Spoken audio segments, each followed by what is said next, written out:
नमस्कार दोस्तों, कैसे हैं आप सभी। आज की कहानी का शीर्षक है कस्तूरी मृग में बसे। आज दिल्ली आए स्वर्णा को पूरे 3 दिन गुजर गए थे। फिर भी अभी तक ना अपने बेटे लोकेश से और ना ही अपनी बहू हंसा से ढंग से बातें कर पाई थी। ऐसा नहीं था कि वे दोनों जानबूझकर उसके साथ बातें नहीं करते थे। दरअसल उनके अति व्यस्त जीवन में इतना समय था ही नहीं जिसे वे किसी के साथ शेयर कर सके। 3 दिन पहले जब वह दिल्ली आई थी, लोकेश उसे लेने रेलवे स्टेशन पर जरूर आया था, पर घर पहुंचते ही उसका सामान अंदर रखते हुए बोला था, माँ अभी तुरंत वापस मुझे ऑफिस लौटना है, इसलिए आप फ्रेश होकर खाना खा लीजिएगा। हंसा ऑफिस जाने से पहले आपके लिए खाना बनाकर टेबल पर रख कर गई है। मुझसे पहले वह ऑफिस से आ जाएगी, फिर आपको कोई परेशानी नहीं होगी। अपनी बातें समाप्त करते हुए वह जल्दी से घर से बाहर निकल गया था।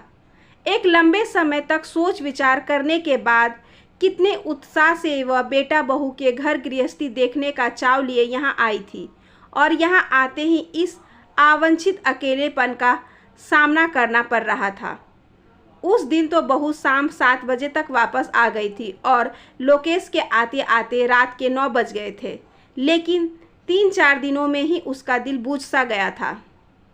कहाँ तो वह यह सोचकर आई थी कि उसके आने की खुशी में बहू और बेटे पलके बिछाए इंतजार कर रहे होंगे, और यहाँ उनके व्यस्तता का यह आलम था कि सुबह के निकले दोनों के घर लौटते लौटते शाम रातों में बदल जाती और वह अकेले इस दमघोटू वातावरण में बैठी पल पल उनके लौटने का इंतजार करती रहती, या फ्लैट के डेकोरेशन को निहारती रहती।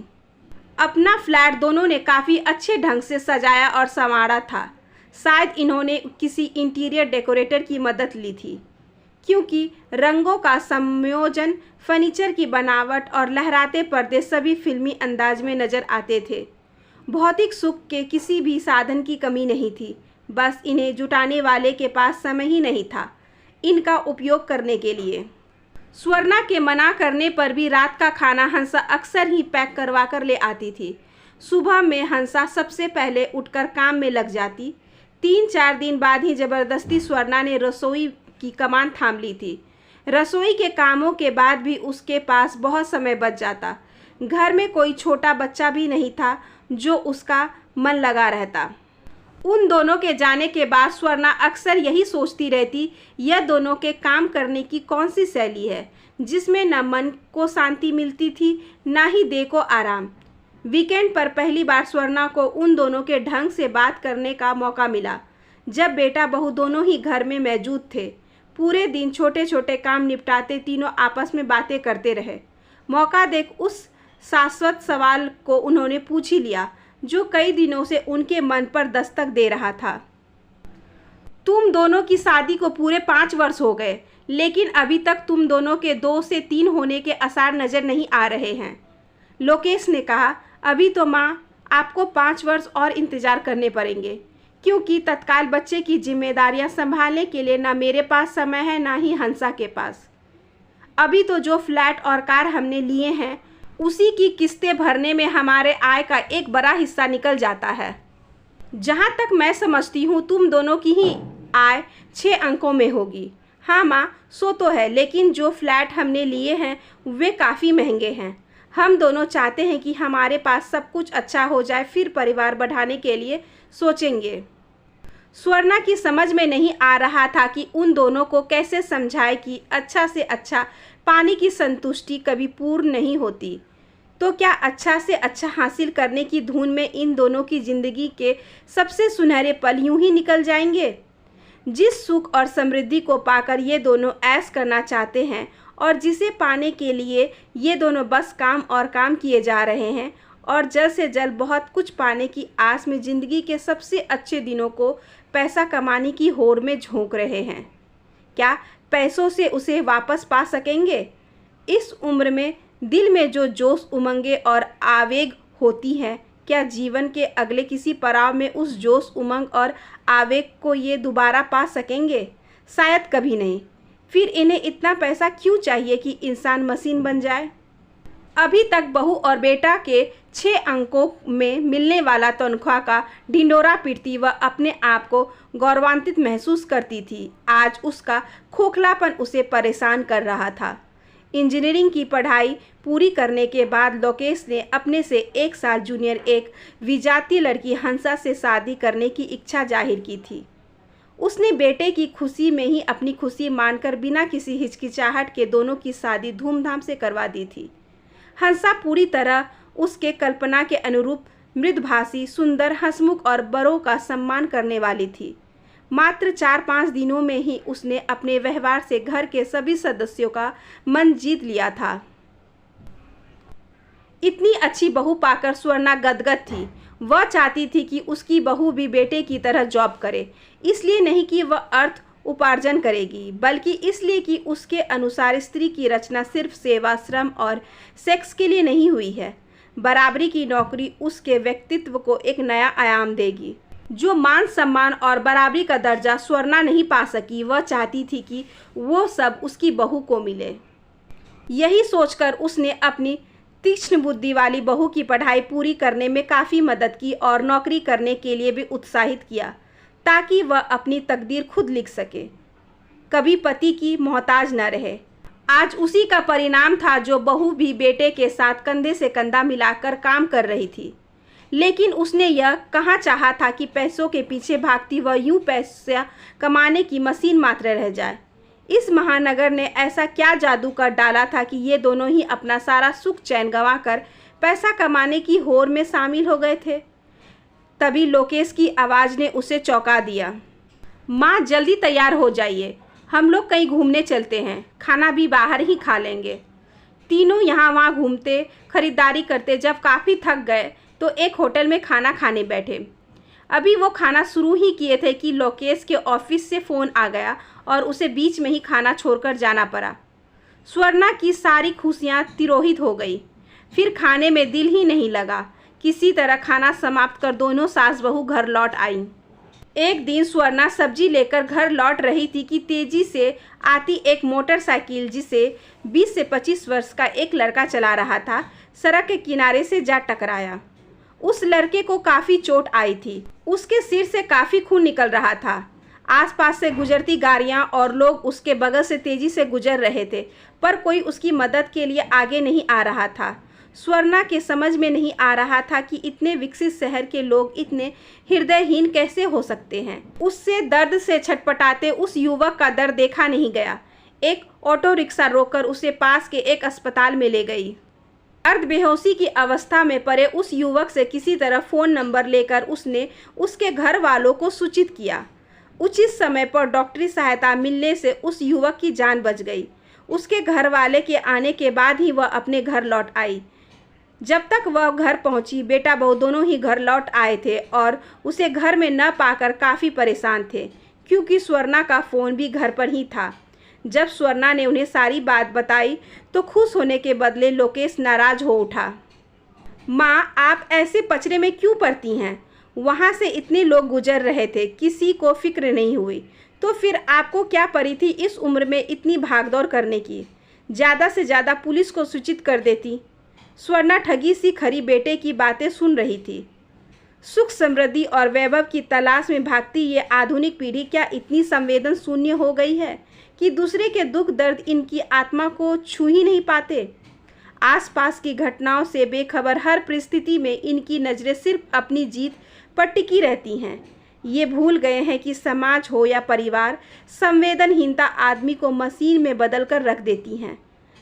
तब उचित अनुचित, न्याय अन्याय सभी उनके जीवन में गौण होने लगता है। बेटे की बात सुन आज वह चुप नहीं रह सकी। बेटा, मुझे लगता है कि अति व्यस्तता के कारण तुम लोगों के जैसे संवेदना के स्रोत ही सूख गए हैं। आदमी इतना कठोर कैसे हो सकता है कि किसी की पीड़ा का एहसास ही ना हो? तुम लोगों का एक बड़ा तबका पैसा कमाने की धुन में ऐसा व्यस्त हो गया कि वे न किसी के सुख दुख में शामिल हो पाते हैं और ना ही अपना सुख दुख बांट पाते हैं, जिससे अपने जीवन में खुद ब खुद अकेले पड़ते जा रहे हैं। कभी छोटे मोटे सुख दुख में भी आस पड़ोस के लोग परिवार की तरह शामिल होते थे। तब हमारे पास भले ही पैसा कम था, सुख सुविधाएं के साधन कम थे, पर हम जीवन को भरपूर जीते थे। अब तो पश्चिमी भौतिकता के दीवाने उसी रंग में रंगते लोगों के लिए रिश्ते, प्यार और सामाजिकता सबके मायने बदलते जा रहे हैं। आज लोग नैतिकता को ताक पर रख अपनी जीत के लिए कुछ भी गलत सही करने को तैयार बैठे हैं। हर बात में कंपटीशन और कंपटीशन, होड़ लगी है एक दूसरे से आगे निकल जाने की। समय से तालमेल बैठाकर चलना अच्छी बात है, पैसा कमाना भी अच्छी बात है, लेकिन किसी बात की अति बहुत बुरी होती है। तुम ही सोचो लोकेश, जायदाद और पैसा जमा करने की भला आज तक कोई सीमा तय कर पाया है? तुमने शादी कर परिवार बनाया है तो उसके प्रति भी तुम्हारा दायित्व है, जिसे निभाने के लिए तुम्हें परिवार के प्रति अनासक्त से आसक्त होना ही पड़ेगा। परिवार और अपनी खुशी को ही अपना पहला लक्ष्य बनाना होगा, न कि संपत्ति और वैभव जुटाने को। मैं मानती हूँ कि हर आदमी की एक अपनी स्वतंत्रता, असीमता होती है, फिर भी अगर हर व्यक्ति को अपने तरीके से जीने के लिए छोड़ दिया जाए तो परिवार बिखर जाएगा। पारिवारिक जिम्मेदारियों को निभाने के लिए पति पत्नी दोनों को आपस में तालमेल बिठाकर अपने स्नेह और अधिकारों से एक दूसरे को बांधकर परिवार को बचाना और आगे बढ़ाना ही पड़ता है। मैं इस घर की बड़ी हूँ, इसलिए मेरा फर्ज बनता है कि तुम दोनों को सही दिशा में ले जाऊं। एक आदमी की कितनी ज़रूरतें होती हैं सबको पता है, फिर इतनी ज़्यादा पैसों की हवस क्यों? इसलिए एक बार ठंडे दिमाग से सोचो और भौतिकता के पीछे भागने की अपनी गति को धीमे करो। हंसा और लोकेश बिना जवाब दिए चुपचाप उसकी बातें सुनते रहे। सब कुछ कह देने से स्वर्णा का मन भी हल्का हो गया था। 1 महीना बेटे बहू के साथ बिताकर वह पटना वापस लौट आई थी। पटना लौटने के कुछ ही दिनों बाद हंसा और लोकेश अमेरिका चले गए। अब बेटा बहू को कुछ भी सलाह देने के बदले वह पूर्णतः मौन साध ली। खुद से कभी फ़ोन भी नहीं करती थी। कभी कभी एक मौन वह सब कुछ समझा जाता है जिसे शब्द नहीं प्रकट कर पाते। उन दोनों को अमेरिका गए अभी 1 वर्ष भी नहीं हुआ था कि अचानक दोनों ने भारत वापस आने का मन बना लिया। वे दोनों जल्द ही भारत आ गए। यहीं पर अपने लिए नौकरी ढूंढकर अपनी पोस्टिंग उन्होंने पटना में ही करवा ली। स्वर्णा की समझ में नहीं आ रहा था चमत्कार हुआ कैसे, फिर भी चुप रही। एक दिन वह खुद ही सब कुछ बयान करती चली गई थी। माँ, आपकी नसीहतों को नज़रअंदाज कर हम पैसों के पीछे भागते 7 समंदर पार चले तो गए थे। अच्छे पैसे मिल भी रहे थे, पर पल पल महसूस होता परायापन का दर्द और मशीन सी बन गई जिंदगी ने आपकी बातों और विचारों पर दोबारा सोचने पर मजबूर कर दिया था। तब भौतिकवादी युग में मन को बेलगाम इच्छा और आवश्यकता को समझाना हमारे लिए बहुत ज़रूरी हो गया था। रोटी, कपड़ा और मकान के बाद जो कुछ धन हमारे पास बचता था वह हमारे लिए जमा करने की इच्छा मात्र ही होती थी, जिसकी कोई सीमा नहीं थी। इस अतिरिक्त धन की इच्छा ने हमें हमारी जन्मभूमि और जन्मदाता से अलग कर रखा था। उसके साथ ही वहाँ विदेशियों की हिकारत भरी नज़रों का सामना भी करना पड़ रहा था। धीरे धीरे आंखों से स्वार्थ का पर्दा हटते ही समझ में आ गया कि हमारी पढ़ाई और विद्या का महत्व और उसकी उपयोगिता और सार्थकता जितना अपने वतन में है उतनी ज़रूरत किसी और देश को नहीं। साथ ही यह भी समझ में आ गया था कि जिस सुख की तलाश में हम देश विदेश की खाक छान रहे थे वह तो अपने ही वतन में अपनों के बीच छुपा था, खासकर आपके प्यार में। वो कहते हैं ना, अपने में ही छुपे कस्तूरी को मृग कहाँ कहाँ नहीं ढूंढता है, वही हाल हमारा था।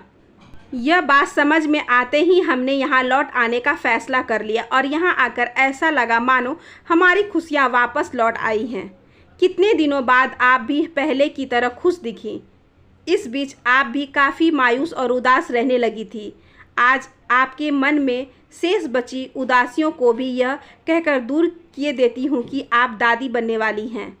स्वर्णा हंसकर हंसा को गले से लगाते हुए बोली, ईश्वर जब देना चाहता है सारी खुशियाँ छप्पर फाड़ कर देता है। आशा करती हूँ कि आज की ये छोटी सी कहानी आपको अच्छी लगी होगी। अगर अच्छी लगी हो तो please like share and subscribe करें हमारे चैनल को, ज़्यादा से ज़्यादा शेयर करें और बेल आइकन को ज़रूर प्रेस कर लें ताकि अगली वीडियोज़ की नोटिफिकेशन आपके पास सबसे पहले पहुँचे। धन्यवाद।